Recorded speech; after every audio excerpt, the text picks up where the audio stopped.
నమస్తే, welcome to Leo. మనతో ఉన్నారు పొలిటికల్ అనలిస్ట్ అంకమరావు గారు. సార్ నమస్తే. నమస్తే సార్, లిక్కర్ సంబంధించి సిట్ చాలా ఫాస్ట్గా విచారణ జరుపుతున్న సంగతి తెలిసిందే. అయితే ఇప్పుడు వచ్చినటువంటి ఒక లేటెస్ట్ అప్డేట్ ఏంటంటే, వచ్చినటువంటి ఒక ముడుపులు ఏదైతే ఉన్నాయో దాదాపు 3,000 పైచలకు, దాంట్లో 90% వైఎస్ జగన్మోహన్ రెడ్డి వాడాడని, ఓన్లీ చిల్లర, ఓన్లీ 10% మాత్రం మిగతా వారంతా, రాజకేశ్ రెడ్డి కావచ్చు, మిగతా చెవిరెడ్డి కావచ్చు, మిగతా ఎవరైనా సరే. సో నిజంగా ఈ 90% వాడకమే కాకుండా అందరూ ఈ 3,000 కోట్లనే చూస్తున్నారు. కానీ ఇది ఓన్లీ ఒక కేసు అమ్మితే వచ్చినటువంటి పైన వచ్చే కమిషన్ మాత్రమే. అసలు లిక్కర్ దందా ఇంకా ముందుందా అంటే ఏమంటారు సార్? ఇప్పటి వరకు దీంట్లో విచారణ సంస్థలు చేస్తున్నటువంటి పని చాలా అద్భుతంగా ఉంది, చాలా గొప్పగా చేస్తున్నారు, అందుట్లో అనుమానమే లేదు. కొత్త కొత్త పేర్లు ఎక్కడెక్కడో సాంకేతిక పరిజ్ఞానాన్ని బయటికి తీసుకొచ్చి వాళ్ళు ధ్వంసం చేసామనుకుంటున్నటువంటి విలువైన సమాచారాన్ని కూడా ఈరోజు బయటికి తీసుకొచ్చేసి, వాళ్ళు ఊహించని సమాచారం కూడా చివరికి అంటే డబ్బుల కట్ల మధ్య నిలబడి ఆ డబ్బులు నేను పలానాలకు పంపిస్తున్నాను, పలానా దగ్గర నుంచి వచ్చినాయి, పలానా దానికి పంపిస్తున్నా, ఈగో అని చెప్పని చూపించి చిత్రీకరించే వాటిని కూడా ఈరోజు కళ్ళకు కట్టినట్టు చూపించేసి ఇవన్నీ వాళ్ళ ముందు పెట్టిన తర్వాత ఏం మాట్లాడలేక ఈరోజు చాలామంది కూడా మౌనాన్ని దాలుస్తున్నారు. మీరు చెప్పినట్లు 3,500 కోట్లు అనేది ఒక 10% కంటే ఇంకా తక్కువ నాకు తెలిసినంతవరకు. కనీసం 30,000 కోట్ల నుంచి 60,000 కోట్ల రూపాయలు వాళ్ళకి ఆదాయం వచ్చింది దీని ద్వారా. జగన్మోహన్ రెడ్డికి కావచ్చు, జగన్మోహన్ రెడ్డి ద్వారా మిథున్ రెడ్డికి కావచ్చు, వీళ్ళందరికీ కూడా శివరెడ్డి భాస్కర్ రెడ్డికి కావచ్చు, వీళ్ళందరికీ కూడా వీళ్ళకంతా కలిపి ఒక 10%, 90% నిస్సందేహంగా జగన్మోహన్ రెడ్డి దగ్గరికి వెళ్ళిపోయింది. అందుట్లో ఎలాంటి సందేహం కూడా ఏమీ లేదు. మరి ఇంత జరిగిన తర్వాత ఎందుకు ఈ 3,500 కోట్ల రూపాయలే బయటకు తెలుస్తుంది అంటే, మీరు చెప్పినట్లు వివిధ సంస్థల నుంచి వాళ్ళు ఏదైతే సరఫరా చేస్తారో మద్యాన్ని, దానికి సంబంధించి అనుమతించినందుకు వస్తున్నటువంటి లంచాలు ఇవి. అసలు వాటికి సంబంధం లేకుండా 650 మద్యం దుకాణాల్లో ఒక్క విషయం కూడా ఎవరికి చెప్పకుండా, వాళ్ళు ఎంత అమ్మారో చెప్పకుండా, ఏ అమ్మారో చెప్పకుండా డబ్బులు వసూలు చేసింది 650 మద్యం దుకాణాలు ఉన్నాయి. దాని లెక్క ఎవరు బయటికి తీయాలి? అవి కాదన్నట్టు సరే, దాని గురించి పక్కన పడేస్తే ఈరోజు మద్యం తయారు చేసిన దాంట్లో 63% వాళ్ళదే కదా మద్యం, 63% మద్యం వాళ్ళదే. మరి ఆ మద్యం మీద వచ్చినటువంటి ఆదాయం అంతా ఎక్కడికి వెళ్ళింది? దాన్ని వెలికితీసే క్రమంలో ఇప్పుడు విచారణ సంస్థలు వేగవంతంగా పనిచేస్తున్నాయి. ఇప్పుడు ఇంకా కొత్త కొత్త పేర్లు బయటికి రావచ్చు. ఇప్పుడు శ్రవణ్ రావు గురించి వచ్చింది. ఆయన దుబాయ్లో ఉన్నటువంటి ఆయన నివాసంలోనే ఎవరైతే వీళ్ళు ఉన్నారో 2 కుర్రవాళ్ళు అక్కడే ఉన్నారు. కిరణ్ కుమార్ కావచ్చు, చాణక్య కావచ్చు, ఇద్దరు అక్కడే ఉన్నారని చెప్పని. ఈ కిరణ్ కుమార్ అయితే ఇప్పటికి ఒక 29 సార్లు దుబాయ్ వెళ్ళి వచ్చాడని, ఈ విధంగా వరుసని అన్ని బయటకు వస్తున్నాయి కదా. మరి బయటకు వచ్చే క్రమంలో ఇంకా ఎంతమంది బయటికి రావచ్చు? ఇది నాకు తెలిసి ఢిల్లీ మద్యం కుంభకోణంలో కూడా ఇలా ప్రమేయం ఉంటుంది. గుర్తుపెట్టుకోండి, ఒక ఆంధ్ర రాష్ట్రానికి పరిమితం కాలేదు. తమిళనాడు, తెలంగాణ, ఢిల్లీ, ఒరిస్సా, ఆంధ్రప్రదేశ్ 5 రాష్ట్రాలకి దీంట్లో వ్యక్తులతో సంబంధం ఉంటుంది. మీరు చూడండి కావాలంటే, చివరికి వాళ్ళు కూడా బయటకు వస్తారు. ఇప్పటి వరకు జరిగింది వీళ్ళు ఏదైతే గుర్తించామనుకుంటున్నారో 3,500 కోట్ల రూపాయలు, అది ఒక 10% లోపనైతే నేను భావిస్తున్నా. అయితే మనం చూసుకుంటే ఏదైతే మీరు అన్నట్టుగా ఖచ్చితంగా ఫోన్ ట్యాపింగ్ ఏదైతే తెలంగాణలో చాలా పెద్ద సంచలనంగా మారిందో, అదేవిధంగా ఏపీలో మాత్రం లిక్కర్ స్కామ్ మనం చూస్తున్నాం. కానీ ఇందాక మీరు అన్నట్టు దుబాయ్లో ఏదైతే శ్రవణ్ కుమార్ ఖరీదైనటువంటి ఫ్లాట్లో ఉంటుంటే, అదే ఫ్లాట్లో మనం ఇందాక మీరు కిరణ్ కుమార్ చాణక్య, అదేవిధంగా రాజకేశ్ రెడ్డి కూడా దుబాయ్ నుంచి వస్తున్నటువంటి సమయంలోనే శంషాబాద్ ఎయిర్పోర్ట్లో పట్టుకున్నారు.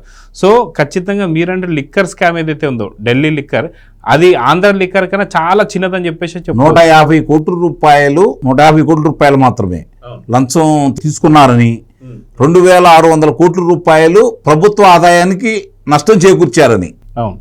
కానీ ఇక్కడ లంచం తీసుకుందే, మామూలుగా వాళ్ళు లంచం తీసుకుందే 3,500 కోట్ల రూపాయలు కనపడతా ఉంది.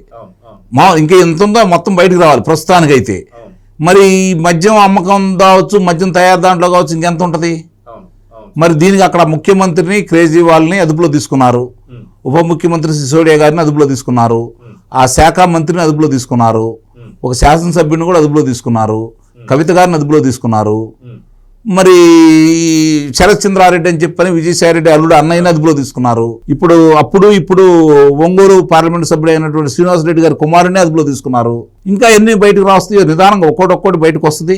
అక్కడ ఆయన అదుపులో తీసుకున్నారు. ఇక్కడ ఇప్పుడు 11 మందిని ఇప్పుడు అదుపులో తీసుకున్నారు. తదుపరి పేరు ఎవరుందంటే శివరెడ్డి భాస్కర్ రెడ్డి కొడుకు మిథున్ రెడ్డి, ఆ తర్వాత మీరు అన్నట్టు జగన్మోహన్ రెడ్డికి అందినాయి అని చెప్పి చెబుతున్నారు కాబట్టి జగన్మోహన్ రెడ్డి దగ్గర దాకా వీళ్ళు తీసుకెళ్తారా లేకపోతే ఏళ్ళ మీద వేసుకుంటారనేది రేపు మనం చూడాలి.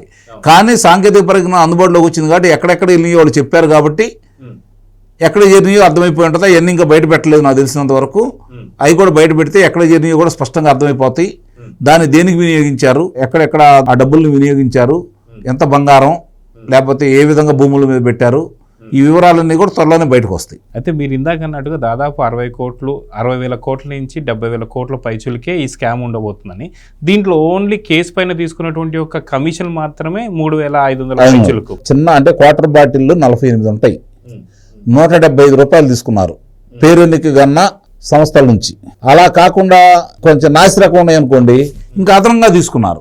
అయితే మీరు ఇందాక అన్నట్టుగా ఈ పైన కమిషన్లే 3,500, దీంట్లో 10% వరకు ఏదైతే తీసుకున్న వాళ్ళ సంఖ్యనే ఈ ఎవరైతే మిథున్ రెడ్డి కావచ్చు, అదేవిధంగా మనం చూసుకుంటే మిగతా వాళ్ళంతా 11 మంది, 40 వరకు వీళ్ళని తీసుకుంటున్నాం.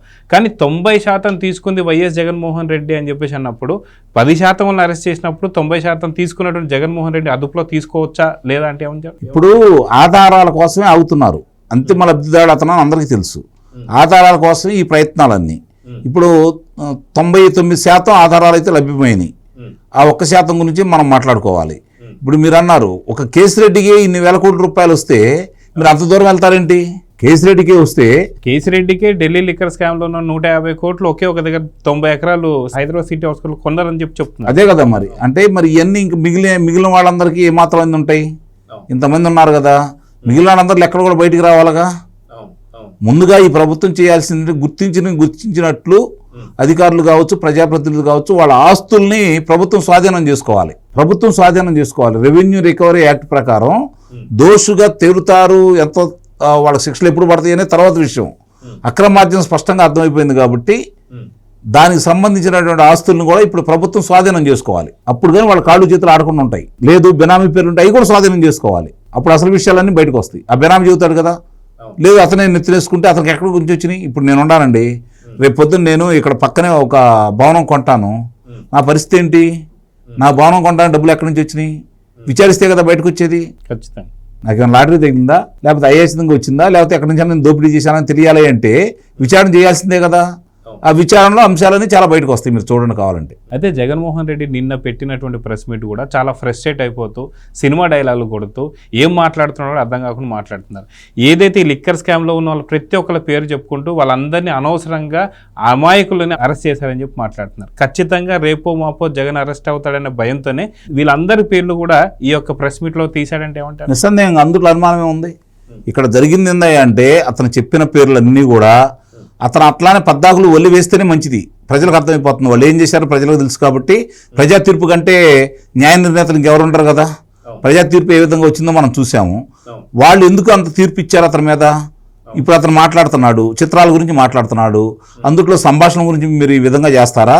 అది ప్రదర్శిస్తే తప్ప, ప్రాచుర్యం పొందినటువంటి పాటల గురించి పాడుకుంటే తప్ప, సన్నివేశాల్లో నటిస్తే తప్ప అంటారు. అంటే అక్కడ వాళ్ళు నరికారు చాలా మందిని, దాన్ని చూపిస్తావా నువ్వు? ఇప్పుడు ఈ ఎలచేత కూడా నరికిస్తావా? లేకపోతే ఇంకో మాట చెబుతాను, అంకుశం సినిమాలో రామిరెడ్డి గారు ఆయన ప్రతినాయకుడు కాబట్టి కథానాయకుడు రాజశేఖర్ గారు అక్కడి నుంచి చార్మినార్ దగ్గర నుంచి ఆయనకి ఒంటి మీద బట్టలు లేకుండా ఒక అంటే లాగు మాత్రమే ధరించే విధంగా ఉంచి కొట్టుకుంటా తీసుకొస్తారు. ఇప్పుడు దీంట్లో ఉన్న వాళ్ళందరూ అలా కొట్టుకుంటే ఇప్పుడు నువ్వు ఒప్పుకుంటావా? అసలు అదుపులో తీసుకుంటేనే నువ్వు ఒప్పుకోవట్లేదు. అవి చిత్రంలో ఉన్నాయి కాబట్టి చేస్తే ఒప్పుకుంటావా నువ్వు? అంటే పోలీసులు ఈ విధంగా చేయాలి కాబట్టి సినిమాలలో అదే విధంగా కొడాలి నానిని వీళ్ళతో అందరినీ అరెస్ట్ అంటే అందుకే ఒకరి పేరు కాకుండా అందరిని నా ఉదాహరించిన కారణం కూడా అదే. అందరిని ఆ విధంగా చేసుకుంటూ వస్తే నువ్వు తట్టుకోగలవా? ఆ పరిస్థితి నీకు వస్తే ఏంటి? ఇవన్నీ కూడా చెప్పుకోవడానికి బాగుంటాయి. అంటే ఆయన ఎంత సమర్థిస్తున్నాడో, వాళ్ళని ఇంకా మంచి వాళ్ళగా చిత్రీకరించాలని చూసుకుని అతను తన గురించి తాయేద్దాం అనుకుంటున్నాడు. కాబట్టి ఇప్పుడు ప్రభుత్వం తీసుకోవాల్సిన చర్యలు ఏంటంటే చాలా కఠినమైన నిర్ణయాలు తీసుకోవాలి. ప్రభుత్వం కొన్ని విషయాల్లో కాస్త ఉదాసీనంగా ఉందనే అభిప్రాయం ప్రజల్లో ఉంది. ఇలాంటి ఉదంతాల వల్ల ఇంకా ప్రజల్లో వీళ్ళు బాగా పనిచేస్తున్నారనే అభిప్రాయం ఉంది. అక్కడితో ఆగకూడదు. 2-3 కఠినమైన శిక్షలు విధించగలిగితే, ఇప్పుడు ఏదైతే అవాకులు చెవాకులు పేరుతున్నారో వాళ్ళని అదుపులో తీసుకుంటే తప్ప వాళ్ళని వదిలేస్తున్నారు కదా. వాళ్ళు ఇంతవరకు చర్యలేవి, కార్బన్ నాగేశ్వరరావు మీద చర్యలేవి, పేరు నాని మీద చర్యలేవి, లేకపోతే ప్రసన్న కుమార్ రెడ్డి మీద చర్యలేవి. మిగిలిన వాళ్ళు మాట్లాడుతున్నారు, వాళ్ళ మీద చర్యలు ఏవి, ఎందుకు అలా మాట్లాడుతున్నారు, కొత్త వాళ్ళందరూ బయటకు వచ్చి ఎలా మాట్లాడుతున్నారు, ఒకే విధంగా 175 నియోజకవర్గాల నాయకులు ఎలా మాట్లాడుతున్నారు అంటే వాళ్ళు ప్రణాళికబద్ధంగా వాళ్ళు బయటకు వస్తున్నారు. ఎక్కడికక్కడ తుంచెయ్యాలా మీరు, అప్పుడే ఒక రకమైనటువంటి ప్రజలు ఇచ్చిన తీర్పుకి న్యాయం చేసినట్టు మీరు. సో చూద్దాం సార్, ఖచ్చితంగా సిట్ వాళ్ళు అయితే లెక్కలు అయితే బయటికి తీస్తూ వస్తున్నారు, కానీ ఇది ఓన్లీ 10% మాత్రమే అసలైన లెక్క ముందుంది. సో ఎంత పెద్ద లెక్క ముందుకు వస్తుందో చూద్దాం మరి. నమస్తే సార్. నమస్తే. Please subscribe to Leo News for more videos.